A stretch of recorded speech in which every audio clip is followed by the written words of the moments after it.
Hamkasbimiz aytib qoldi-da, endi mavzu kiyinish madaniyati haqida ekanligini bilib aytib qoldi.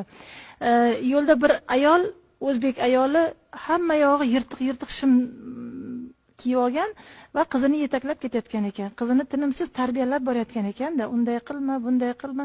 Keyin shu hamkasbimiz qizingizga haddan tashqari qattiq qo'l ekansiz, bizga ota-onamiz shunday tarbiya bergan.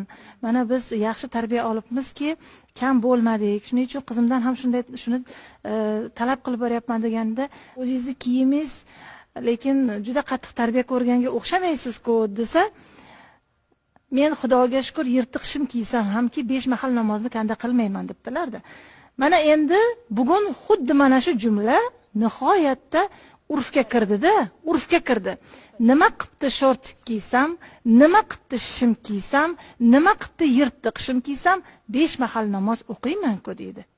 Imom xatiblarimizning munosabatini bilmoqchi edim. Hadis shariflarda agar bir inson namoz o'qisa, bu namozi u insonni yomonlikdan qaytarmas ekan, o'qigan namozi Alloh bilan uni faqat uzoqlashtiradi xolos degan mazmunda hadis shariflar bor.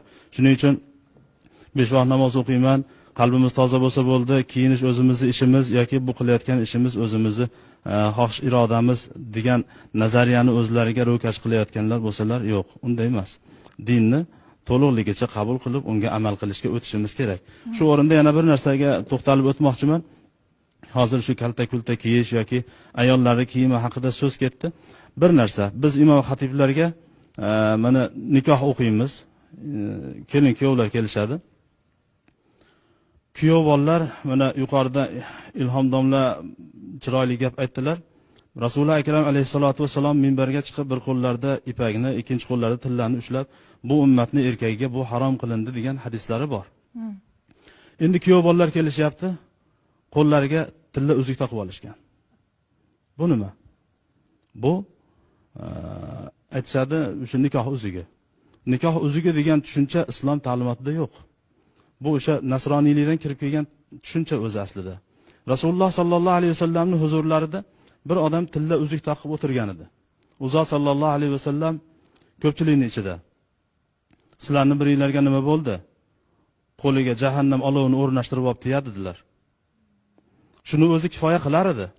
Ammo bu juda ham muhim, jiddiy masala ekanligini yana bir bor ta'kidlab, u zot alayhisolatu vasallam haligi insonning qo'lini ushladilarda, barmog'idan uzugini sug'urib olib, uloqtirib yubordilar.